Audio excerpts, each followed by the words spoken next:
Hello guys, Dasara అనగానే అందరికీ గుర్తొచ్చే స్టోరీ ఏంటి? అమ్మవారు మహిషాసురుని వధించిన రోజుగా అందరూ సెలబ్రేట్ చేసుకుంటారు. సో అదే దసరా అని అందరికీ తెలుసు. కానీ చాలా డీప్గా ఇది స్టోరీ మొత్తం సగం మందికి తెలుసు. సో మనం కూడా ఇంకొంచెం డీప్గా వెళ్ళి ఈ స్టోరీ మొత్తాన్ని తెలుసుకుందాం. ఓకేనా? అసలు మనం నవరాత్రులు ఎందుకు జరుపుకుంటాం? పైగా అమ్మవారు ఒక్క రాక్షసుడితో కాదు, 3 పెద్ద రాక్షసులతో యుద్ధం చేసి విజయాన్ని సాధించింది. ఆ 9 రోజుల యుద్ధం ఎలా జరిగింది అన్నదే మనం ఈ స్టోరీలో తెలుసుకుందాం, కొంచెం డీప్గా వెళ్ళి. ఓకేనా? సో లేట్ చేయకుండా స్టార్ట్ చేద్దాం. Welcome to pencil stories.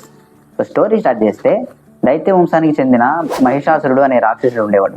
అతను మరణం లేని జీవనం కోసం అని చెప్పేసి మేరు పర్వత శిఖరానికి ఎక్కి తపస్సు చేశాడు. చాలా ఘోర తపస్సు చేశాడు. బ్రహ్మదేవుడు ప్రత్యక్షమయ్యి కేవలం కావాలో కోరుకో అని అడిగారు. అప్పుడు వెంటనే మహిషాసురుడు ఏమని అడిగాడంటే, నాకు మరణం లేని జీవనం కావాలి, నన్ను ఎవరు చంపకూడదు అని అడిగాడు. అప్పుడు వెంటనే బ్రహ్మదేవుడు, ఈ లోకంలో పుట్టిన ప్రతి ప్రాణి గిట్టక తప్పదు, అలాగని గిట్టిన ప్రాణి మళ్ళీ పుట్టక తప్పదు, నువ్వు అడిగింది ప్రకృతి విరుద్ధమైన కోరిక, ఇంకేమన్నా కోరుకో అని చెప్పి అంటారు. అప్పుడు మహిషాసురుడు వెంటనే తెలివిగా ఆలోచించి, ఏ దేవత నుండి, ఏ పురుషుడి నుంచి, ఏ జంతువు నుంచి నాకు మరణం సంభవించకూడదు అని చెప్పి కోరాడు. అప్పుడు బ్రహ్మదేవుడు ఆలోచించి, ఈ లోకంలో ప్రతి ప్రశ్నకి ఒక జవాబు అనేది ఉంటుంది అని చెప్పి ఆ ఒక్క మాట చెప్పి తదాస్తు అని చెప్పి ఆయన వెళ్ళిపోయారు. ఇంకా వెంటనే మహిషాసురుడు ఆగడాలు మొదలైపోయింది. మహిషాసురుడు వెంటనే దేవేంద్రుడి దగ్గరికి దేవేంద్రునితో యుద్ధం చేసి దేవేంద్రుని ఓడించి స్వర్గం మొత్తం దేవతలందరినీ తన గుప్పెట్లో పెట్టుకున్నాడు. సైన్యాన్ని పెంచుకుంటూ పోయాడు.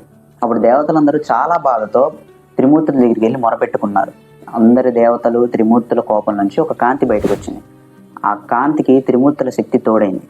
విష్ణుమూర్తి శక్తితో చేతులు, శివయ్య శక్తితో మొహం, బ్రహ్మదేవుడి శక్తితో కాళ్ళుతో ఒక అందమైన శరీర ఆకారంతో ఒక స్త్రీ బయటకు వచ్చింది. ఆవిడెవరో కాదు, ఆదిపరాశక్తి. త్రిమూర్తులందరూ దేవతలందరూ చేతులు జోడించి ఉన్న పరిస్థితి మొత్తం అర్థమయ్యేలా చెప్పారు. అప్పుడు వెంటనే శివయ్య తన శూలాన్ని, బ్రహ్మదేవుడు తన దగ్గర ఉన్న శక్తుల్ని, మంత్రోపదేశాలని, విష్ణుమూర్తి తన సుదర్శన చక్రాన్ని, దేవేంద్రుడు తన వజ్రాయుధాన్ని, మిగతా వాళ్ళందరూ సింహాన్ని, కొన్ని శక్తుల్ని అందరినీ ఇచ్చి అమ్మవారిని యుద్ధానికి పంపించారు. అమ్మవారు అవన్నీ తీసుకొని సింహం పైకి ఎక్కి యుద్ధానికి బయలుదేరి మహిషాసురుడితో చాలా అంటే చాలా పెద్ద ఘోర యుద్ధం చేసింది అమ్మవారు. చేసిన తర్వాత అమ్మవారి శక్తి ముందు మహిషాసురుడు ఏమాత్రం నిలబడలేకపోతాడు.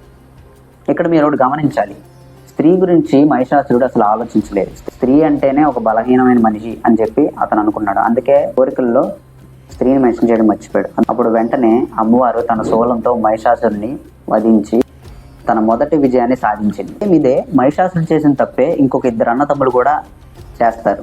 వాళ్ళెవరో కాదు, శుంభుడు, నిశుంభుడు.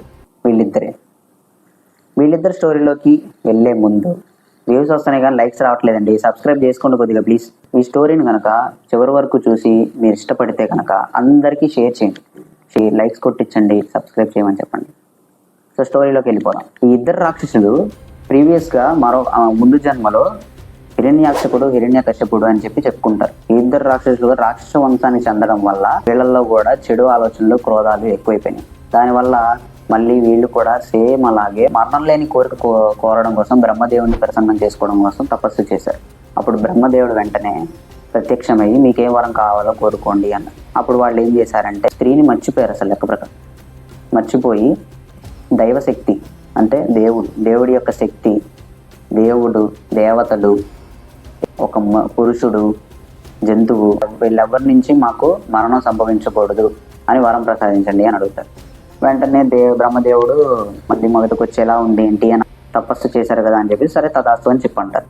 తదాస్తు అనేసరికి ఏముంది, మళ్ళీ మొదలు దేవేంద్రుడితో యుద్ధం చేసి దేవేంద్రుడి నుంచి స్వర్గాన్ని, ఆయన సింహాసనాన్ని మొత్తం లాగేసుకున్నారు. ఇక వెంటనే వీళ్ళు ఏం చేస్తారు, మళ్ళీ అమ్మవారి దగ్గరికి వెళ్తారు. ఇందాక చెప్పడం మర్చిపోయారు, అమ్మవారు ఎవరో కాదు, పార్వతీమాత. పార్వతీమాత దగ్గరికి వెళ్ళి అమ్మని మళ్ళీ వేడుకుంటారు. అప్పుడు పార్వతీమాత తనలోంచి ఒక కాంతిని బయటికి తీసిద్ది. ఆ కాంతికి ఒక రూపం పోసిద్ది. ఆ కాంతి ఎవరో కాదు, కౌశికీదేవి. ఈ పేరు గుర్తుపెట్టుకోండి, కౌశికీదేవి. కౌశికీదేవికి మళ్ళీ సేమ్ అందరూ త్రిమూర్తులు, దేవతలందరూ శక్తులు పోసి తమ ఆయుధాలు ఇచ్చి యుద్ధానికి వెళ్ళమని చెప్తారు. కౌశికీదేవి పుట్టిన కాడి నుంచి 9 రోజుల యుద్ధం మొదలవుద్ది అనమాట. 9 రోజుల యుద్ధం మొత్తం జరుగుద్ది. ఈ 9 రోజుల యుద్ధంలో ముఖ్యమైన ఘట్టాలు మాత్రమే నేను మీకు చెప్తాను. ఆ ముఖ్యమైన ఘట్టాలు ఏంటంటే, మొదటిది, పార్వతీదేవి కౌశికీదేవిని సృష్టించగానే కౌశికీదేవి ఇలా సృష్టించబడింది అని శుంభుడికి తెలిసింది. శుంభుడికి తెలియగానే శుంభుడు కౌశికీదేవి అందం గురించి విని శుంభుడు నిశుంభుడు ఇద్దరు కలిసి ఒక రాయబారిని వీళ్ళ దగ్గరికి పంపిస్తారు. రాయబారిని పంపించి ఆవిడ మాకు భార్యగా కావాలి అని చెప్పి కోరుకుంటారు. అప్పుడు వెంటనే కౌశికీదేవి ఏమని రిప్లై ఇచ్చిందో తెలుసా? ఎవరైతే నాతో యుద్ధంలో గెలుస్తారో, నా మీద యుద్ధంలో గెలుస్తారో వాళ్ళనే నేను పెళ్లి చేసుకుంటాను అని రిప్లై ఇచ్చి పంపించి వీళ్ళందరూ ఆగ్రహంతో రెచ్చిపోయి, వీళ్ళిద్దరు అన్నదమ్ములు ఆగ్రహంతో రెచ్చిపోయి యుద్ధం మొదలు పెడతారు. తర్వాత యుద్ధంలో అసలైన ఘట్టం, ఇంకా యుద్ధం మొదలైంది. శివుడు ద్రుమ్నాలోచన అనే రాక్షసుని పంపించాడు, ఇంకా సైన్యాన్ని కూడా పంపించాడు. అమ్మవారిని సైన్యం అంతా చుట్టుముడుతుంది. కానీ అమ్మవారు ఏ మాత్రం భయపడకుండా అని చెప్పి ఒక పెద్ద హుంకారం చేస్తుంది, అంటే పెద్ద రోర్ సౌండ్ చేస్తుంది. చేయగానే ద్రుమ్నాలోచన మాడి మసైపోతాడు. మిగతా సైన్యాన్ని సింహం చూసుకుంటుంది. ఇంకొక యుద్ధంలో నిశుంభుడు ఏం చేస్తాడంటే చండా ముండా అని చెప్పేసి ఇద్దరు రాక్షసుల్ని ఇంకా సైన్యాన్ని పంపిస్తాడు. మీరు వేరేలా అనుకోకండి, చండాముండా అనే రాక్షసులు నిజంగానే దేవి భాగవతంలో ఉన్నారు. చండాముండా అనే రాక్షసులు ఇద్దరిని పంపించగానే అమ్మవారికి అప్పుడు వెంటనే కొంచెం కోపం వస్తుంది. కోపం రాగానే తన నుదుట కుంకుమలోంచి కాళికా అమ్మవారు బయటకు వస్తుంది. కాళికా అమ్మవారు బయటకు వచ్చి అందరినీ సైన్యం మొత్తాన్ని చంపేస్తుంది. చండాముండలతో యుద్ధం చేసి చండాముండలను కూడా చంపేస్తుంది. అది చూసి అమ్మవారు కాళికా అమ్మవారిని చాముండేశ్వరి అని పిలుస్తుంది. మీరు ఇక్కడ ఒకటి గమనిస్తే అమ్మవారు రూపాలే మార్చుకోలేదు. ఆవిడ తన నుంచి రూపాలని బయటికి తీసి వాటిని యుద్ధం పంపించి అమ్మవారు కూడా యుద్ధం చేస్తూ గెలుచుకుంటూ వచ్చింది. పైగా యుద్ధాలు రోజుకోటి జరగలేదు. ఒక్కోటి రోజున్నర లేదా 2 రోజులు, ఒకటి 3 రోజులు అలా జరుగుతూ వెళ్ళింది ఒక్కొక్క యుద్ధం. సో ఈ యుద్ధాలు కూడా అలాగే జరిగింది. అందుకే ముఖ్యమైన ఘట్టాలు మాత్రమే నేను మీకు చెప్తున్నాను. ఇంకొక ఘట్టం వచ్చేసరికి నిశుంభుడికి ఇంకా కోపం వచ్చేసి రగిలిపోయి రక్తబీజ అనే రాక్షసుడిని పంపిస్తాడు. ఆ రాక్షసుడితో పాటు కొంతమంది సైన్యాన్ని కూడా పంపిస్తారు. ఈ యుద్ధం కూడా కాళికా అమ్మవారే చేస్తుంది. రక్తబీజ అనే రాక్షసుడికి ఉన్న పవర్ ఏంటంటే, అతని బాడీ నుంచి రక్తం బయటకు వచ్చిందంటే ఆ రక్తం కింద పడితే ఆ రక్తంలోంచి ఇంకొక రక్తబీజుడు బయటకు వస్తాడు. ఇది తెలుసుకున్న కాళికా అమ్మవారు ఏం చేసిందంటే తనని కత్తితో నరికి ఆ రక్తం కింద పడకుండా తను తాగేసింది.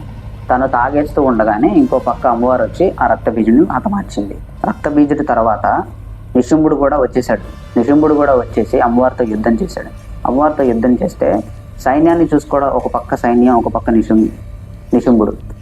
ఇది ఏం చేయాలో తెలియక అమ్మవారు తనలో ఉన్న త్రిమూర్తుల శక్తిని బయటికి తీసి త్రిమూర్తుల శక్తితో సైన్యాన్ని యుద్ధం చేయమని చెప్పి పంపించింది.